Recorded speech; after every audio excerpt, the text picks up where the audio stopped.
Now, where do these things come from? Oftentimes, it comes from taboo. Whenever I make something forbidden or off topic, or no, you can't do that, it becomes taboo.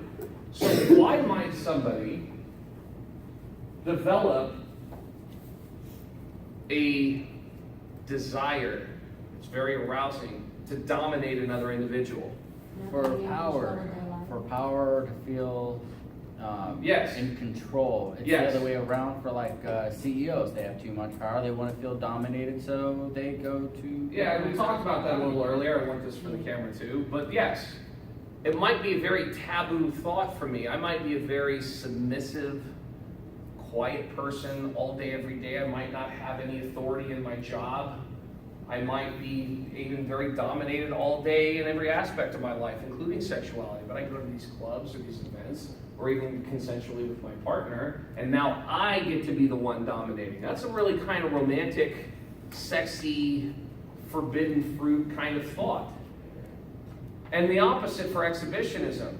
I love to be dominated because I'm a person of power, where it is unacceptable in any other aspect of my life to show any kind of being dominated or any kind of weakness or submissiveness. I don't get to do that. And that's kind of a sexy thought, to be able to do that, to let somebody else do that to me, right?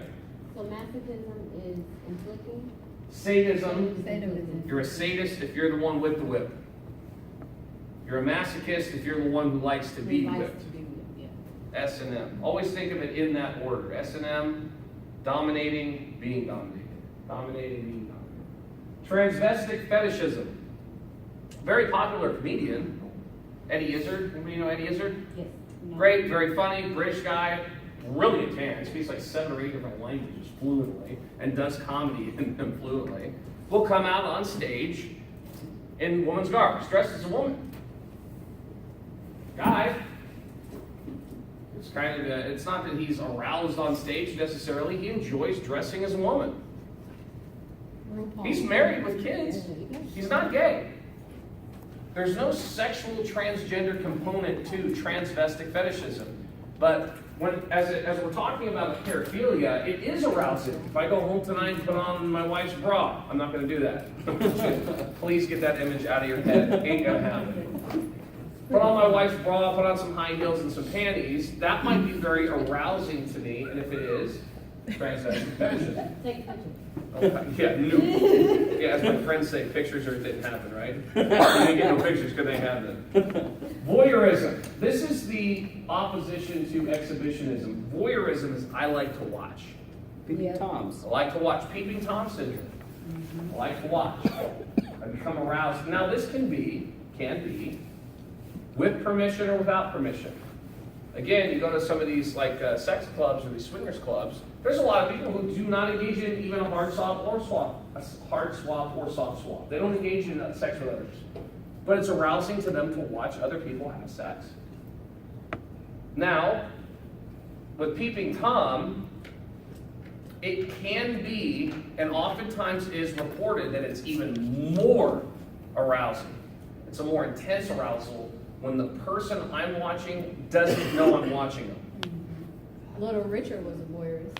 Was he? Little Richard, yep. Sure was. Sure was. I don't think anything would surprise me about Little Richard. He's an odd. Paraphilia not otherwise specified. Then we have erectile dysfunction disorder. Now again, at what point during the sexual response cycle is this important? Plateau. Oftentimes, not all the time, but oftentimes, arousal is not the problem. Really, come on, right? It's kind of like one of those things. I'm aroused, I want to do this, so arousal is not the issue. Okay? It's in between that arousal and plateau stage. Female orgasmic disorder, male orgasmic disorder, we've talked about those things. Yeah. Premature ejaculation, we talked about that. That happens, that's a problem at the plateau stage. Okay, when I plateau and then go from 2 to 3 too quickly. Now you need to know these things because in your final you have to tell me where, at least in one of these periods here, you got to tell me what happens, sympathetic nervous system during that paper. You need to tell me sexual dysfunction that's occurring during that time. You need to tell me what happens at the plateau stage in paragraph 2. You need to tell me a sexual dysfunction that occurs there. what happens at orgasm and release and dysfunctions, wink, wink, that can occur at that time. Resolution, there's not really necessarily a sexual dysfunction there, but also in the orgasm and release phase. I want you to tell me about multi-orgasmic, what happens when somebody returns, where they return to. Can we turn this off, lights please? Slowly, Time out. Whoa. slowly. Don't do it fast. All right, now, How do you turn on lights slowly? I know, I was just looking at her like, really? it's a dimmer. There's a, thank you, now, in your face. There's no dimmer here though, so I'm with him on this one, you lost. All right, plateau, so I need you to tell me about this whole process. You need, your paper is gonna be 4 paragraphs, okay? This, paragraph 1, describe in detail. Hold on, 'cause I'm- Paragraph 2, describe in detail. Wait. Paragraph 3, describe in detail. You just saying describe. I'm it. repeating Oh. myself like ad nauseum here. And now here's the only thing. There's not necessarily a dysfunction that occurs here other than, honey, I'm gonna go to sleep and not talk to you. No cuddling, right? I want you to put the refractory period in this paragraph. So that'll take that, because there's a lot of stuff that can happen here or not happen here, right? Here's the thing. You do not, for your final, need a title page, and you do not need a reference page. Yay. This is your reference, okay, because this isn't in your book. This is what your paper will look like, as I have told all of you, and you have found out, I am still going to be unforgiving on the format. I'm allowing you an entire week to do this at home. You will respond in kind and respect the fact that I'm allowing you to do this by being complete with your answers, okay? This is what it will look like. Name, your name. Do we have to put our name on I know, right? Oh, okay, William. He said that because he didn't do that last time. Yeah. I go, wow, this is a great paper. Whose is it? So name, Psych 101 final, date, Dr. Kowalo. Do not abbreviate my name on a college paper. Don't put Dr. K, put Dr. Kowalo, okay? One, Sir. by the way, all of this, 12-point Times New Roman font, double spaced.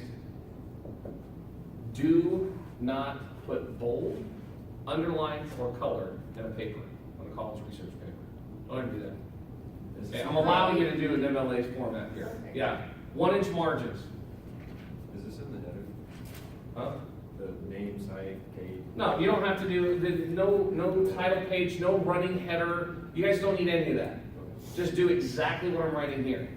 Name, Psych 101 final, date, Dr. K, 1 after Dr. Kowalo, 1 enter, center justify, and then put a title on it, so sexual, response, cycle. Don't abbreviate. Do not underline that, don't bold it. 1 enter, and then start writing your paper. Sexual response cycle. The thing we're talking about.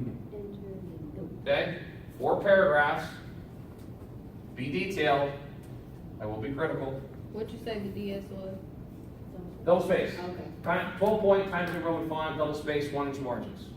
Typical, everything else is APA format. But I'm just allowing you to do the MLA thing. And you just want us to go into detail about pretty much this chart? That's, yeah, no intro paragraph, no conclusion paragraph, 1 paragraph, 2 paragraph, 3 paragraph, 4 paragraph. Discuss. So resolution is kind of like the end paragraph. Resolution, yeah, but I want you to describe again. In this answer, it's going to be the sympathetic nervous system, the eye, all of that stuff. Everything that we talked about. Okay?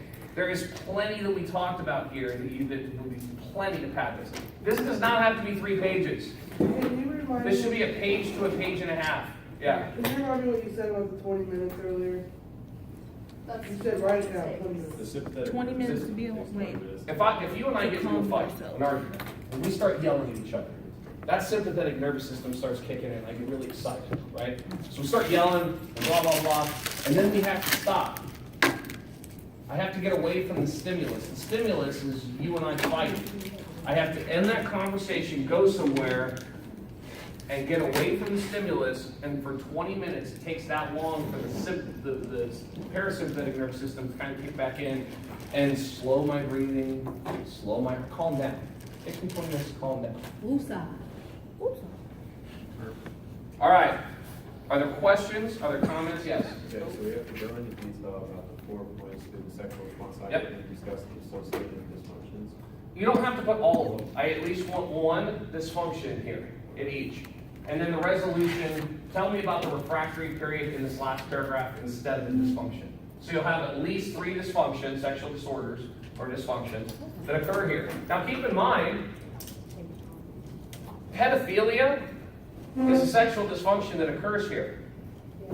Now to take my abnormal psychology class, we talk about treatments for these things. They get really interesting.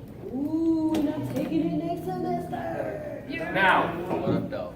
are there any other questions or comments before we get ready to let you guys go today? Nope.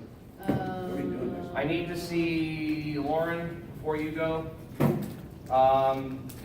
Guys, it has been an absolute, do you mind, we can cancel the recording?